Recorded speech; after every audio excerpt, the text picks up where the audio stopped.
આજે આપણે છઠ્ઠું જ્યોતિર્લિંગ ભીમશંકર એની ઉત્પત્તિની કથા સાંભળીએ. ભીમશંકર જ્યોતિર્લિંગ સહ્યાદ્રી પર્વત પર આવેલું છે. ભીમા નદી ત્યાંથી નીકળે છે. આજથી હજારો વર્ષ પહેલાની વાત છે. તે સ્થળે કર્કટી નામની એક રાક્ષસી રહેતી હતી. તેના પુત્રનું નામ ભીમાસુર હતું. રાવણના ભાઈ કુંભકર્ણ રાક્ષસ અને રાક્ષસી કર્કટીનો પુત્ર એ જ ભીમાસુર. કર્કટી અત્યંત પ્રભાવશાળી રાક્ષસી હતી. પુત્ર ભીમાસુર નાનો પણ ભારે ચતુર અને પરાક્રમી હતો. પણ ભીમાસુરને ખ્યાલ નહોતો કે તેના પિતા કોણ છે. છેક બાળપણથી તે માતા કર્કટીની છત્રછાયામાં જ મોટો થયો. પરંતુ કર્કટી પરાક્રમી હોવા છતાં અત્યંત દુઃખી હતી. એક વખત કર્કટીની આંખમાં આંસુ જોઈ અને ભીમાસુરે તેની માતાને પૂછ્યું કે મા, તું કેમ રડે છે? શું મારા બાપુ તને સાંભળી આવ્યા? કોણ છે મારા બાપુ? આપણે એ બે એકલા કેમ રહીએ છીએ? આમ પ્રશ્નોની ઝડી વરસાવી. ત્યારે એની માતાએ કહ્યું, બેટા, તું નાનો છે, મોટો થઈશ ત્યારે તને બધી વાત કહીશ. પરંતુ ભીમાસુરે અત્યંત જીદ પકડી. એટલે કર્કટીએ કહ્યું, મારા પહેલા લગ્ન વિરાટ નામના શૂરવીર સાથે થયા હતા. એ પરાક્રમમાં માનતા હતા. ભગવાન ઉપર ભરોસો રાખીને હાથ જોડીને બેસી રહે તેવા તે નહોતા. અમારા દિવસો આનંદપૂર્વક પસાર થતા હતા.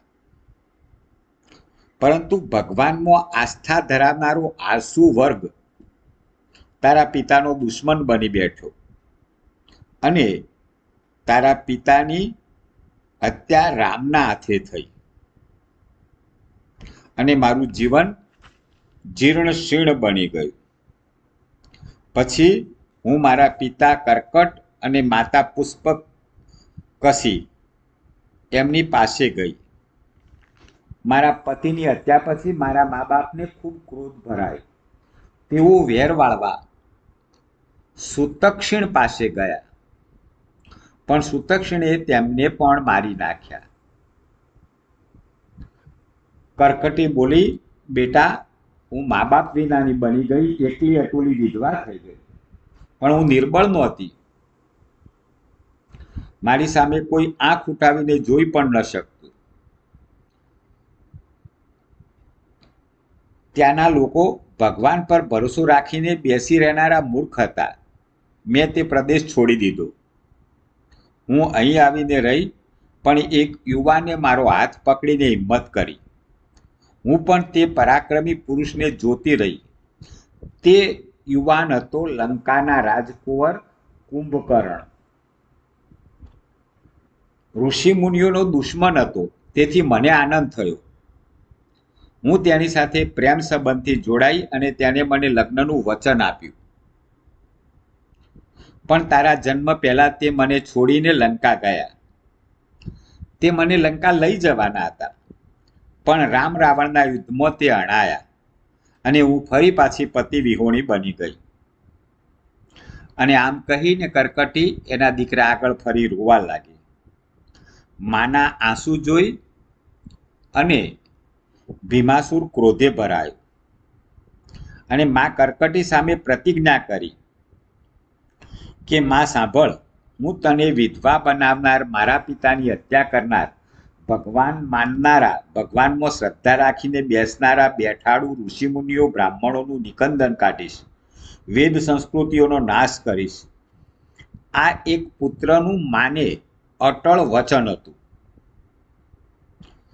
માં કર્કટીને વચન આપ્યા પછી ભીમાસુર કાળ બનીને ચોમેર ત્રાટક્યો.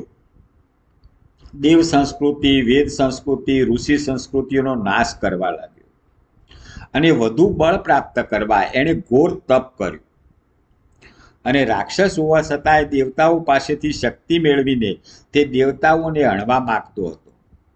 તેના તપથી બ્રહ્માજી પ્રસન્ન થયા અને અસુર ભીમાસુરને વરદાન આપ્યું કે જા તું અજય બનીશ.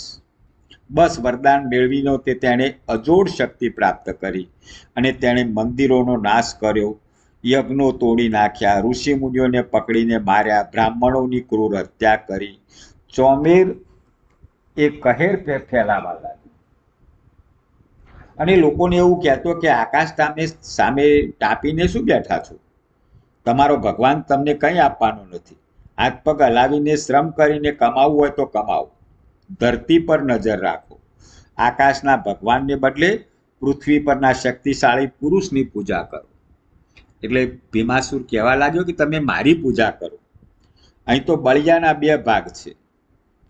પોતાની શક્તિથી સકીક જઈ અને ભીમાસુરે ઘણા પ્રદેશો ઉપર ચઢાઈ કરી, યુદ્ધ કરી, તેના શાસકોને કેદ કર્યા, ઋષિ મુનિઓની હત્યા કરી અને અસંસ્કૃતિનો ફેલાવો કર્યો. ચોમેર વેદ સંસ્કૃતિનો નાશ કર્યો. હાહાકાર મચાવીને ભીમાસુર દક્ષિણ દેશના રાજા સુદક્ષિણ સામે આવીને ઊભો.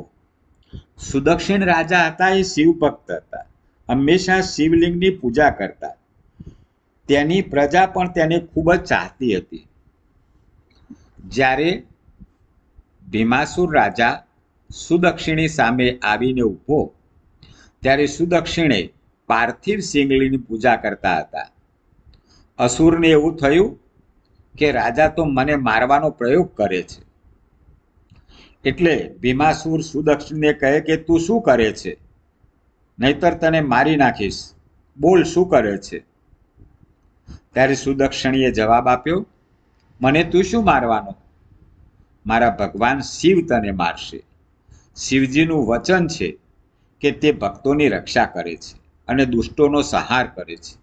તું મારો વાળ પણ વાંકો નહીં કરી શકે. એવું સુદક્ષિણીએ રાજાએ ભીમાસુર અસુરને કહ્યું. ભીમાસુર તે વખતે તો કંઈ બોલ્યો નહીં, પણ પછી મોટા સૈન્ય સાથે તેણે રાજા સુદક્ષિણી પર ચડાઈ કરી અને ઘોર યુદ્ધ પછી રાજાનો પરાજય થયો અને ભીમાસુરે રાજા સુદક્ષિણને કેદ કર્યા અને સુદક્ષિણી રાજાને સહ્યાદ્રી પર્વત પર નજર કેદમાં રાખ્યા અને પર્વત પરથી ઉતરીને તળેટીમાં આવવાની મનાઈ કરી. અને ભીમાસુર હુંકાર કરીને બોલ્યો, હવે બોલાવ તારા શિવને, હું જોઉં છું કે તારું શું કરી લેશે. બોલાવ તારા ભગવાનને અને કહે કે તને મારા પંજામાંથી છોડાવે. રાજા સુદક્ષિણ કેદ થવાથી રાજાઓમાં લોકોમાં વધુ ગભરાટ ફેલાયો. બ્રાહ્મણો, ઋષિમુનિઓ ભગવત કાર્યો આટોપી લીધા. કોઈ ધર્મ કાર્ય માટે તૈયાર ન થાય. બ્રાહ્મણો ન મળતા લોકો મૌન બનીને બેસી ગયા. આમ ચારેય બાજુ ઈશ્વર પર આધાર રાખીને બેસી રહેનારો નિષ્ક્રિય સમાજ હતો. તે સુસુપ્ત નિષ્ક્રિય લોકોને, સમાજને, દેવતાઓને જગાડ્યા અને તેમને આકલ કરી. દેવતાઓએ પછી આ લોકોને કહ્યું કે હાથ જોડીને બેસી શું રહ્યા છો? જાઓ, બધા ભેગા થઈ સહ્યાદ્રી પર્વત પર જાઓ અને સુદક્ષિણીને તમે મદદ કરો અને આ ભીમાસુરને હરાવો. જ્યાં સુધી ભીમાસુરનો નાશ નહીં થાય ત્યાં સુધી ભારત વર્ષ પર અસુર સંસ્કૃતિ જીવતી રહેશે. અંતિમ બિંદુ સુધી લડતા રહો. મને પૂર્ણ શ્રદ્ધા છે કે આપણા સંઘર્ષ અને સમયે ભગવાન શિવ આવીને આપણને સહાય કરશે. દેવતાઓએ જ્યારે આવું લોકોને કહ્યું ત્યારે લોકો બધા સુદક્ષિણીની વારે જ પહોંચી ગયા. બીજી બાજુ ભીમાસુરને જાણ થઈ કે સહ્યાદ્રી પર્વત પર લોકો એકઠા થયા છે અને ભીમાસુરને મારી નાખવા માટે એ તૈયારી કરી રહ્યા છે. અસુરની પ્રચંડ સેના જોઈને સાત્વિક લોકો ગભરાયા, પણ રાજા સુદક્ષિણે તેમને હિંમત આપી અને તેણે ભગવાન આશુતોષને પ્રાર્થના કરી, હે શિવ, હવે વાર ન લગાડ. દોડ્યો આવ, અસુરોને હણ, અમને હિંમત આપી આગેવાની કર. કહેવાય છે કે ચંદ્રભાગા ભીમા નદી કાંઠે રાજા સુદક્ષિણી અને દૈત્ય ભીમાસુર વચ્ચે ઘોર યુદ્ધ ખેલાયું અને અસત્ય સામે સત્યનું યુદ્ધ હતું. તે પાપ સામે પુણ્યનો બળવો હતો. જે ભક્તો શાસ્ત્રને ગ્રહણ કરતા હતા તે ભક્તો શાસ્ત્રો સાથે મેદાને પડ્યા. તેમને પુણ્યનું પ્રભુનું પીઠબળ હતું. ભીમાસુર સુદક્ષિણને પડકાર ફેંક્યો, બોલાવ તારા ભક્ત રક્ષક ભગવાનને. કહેવાય છે કે તે સમયે પ્રચંડ કડાકો થયો અને શિવજી ત્રિશૂળ સાથે ત્યાં પ્રગટ થયા અને અસુર સામે ઉભા રહીને બોલ્યા, હે મદોન્મત અસુર, તું સાંભળ, હું તારા ભક્તોના રક્ષણ કાજે પ્રગટ થયો છું. તારા સંહાર માટે હું તારી સામે ઊભો છું. શક્તિ હોય તો, દૈવત હોય તો ચલાવ મારા ઉપર શસ્ત્ર ને તારા બાહુબળનું પાણી માપી દે.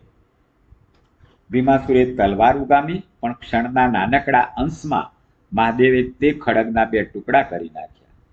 તે વળી શિવજી તરફ ધસ્યો તો મહાદેવે હુંકારના ધ્વનિ માત્રથી ભીમાસુર સહિત સગળા રાક્ષસોને બાળીને ભસ્મ કરી નાખ્યા. તે દાનવોની ભસ્મ જંગલમાં ચોમેર વિખેરાઈ ગઈ. તે ભસ્મમાંથી અનેક ઔષધિઓ પેદા થઈ. પછી તો ભસ્મ સિદ્ધત્વ બની અને સંકટ નિવારક તરીકે ઓળખાય. સૌ ઋષિમુનિઓ શિવને વંદન કરવા લાગ્યા. પછી રાજા સુદક્ષિણીએ, દેવતાઓએ, મુનિઓએ જગત પિતા પરમેશ્વર શંકરને સ્તુતિ કરી, હે દેવાધિદેવ, લોકોના હિત માટે અહીં નિવાસ કરો. આ નઠારા અસુરો સામે આપ સિવાય આ પવિત્ર ભૂમિને લોકોનું રક્ષણ કોણ કરી શકે? હે ભક્ત વત્સલ ભગવાન, આપ અહીં લિંગ રૂપે બિરાજી લોક કલ્યાણ કરો. અને ભગવાન શિવ ત્યાં જ્યોતિર્લિંગ ભીમશંકર તરીકે સ્થિત થયા. ભગવાન શિવે અસુર ભીમાસુરને હણ્યો, તેથી તે જ્યોતિર્લિંગ ભીમશંકર નામે ઓળખાયું. આ જે જ્યોતિર્લિંગ છે તે ભીમશંકર જ્યોતિર્લિંગ છે. ઓમ નમઃ શિવાય. તો આ રીતે ભીમશંકર જ્યોતિર્લિંગની સ્થાપના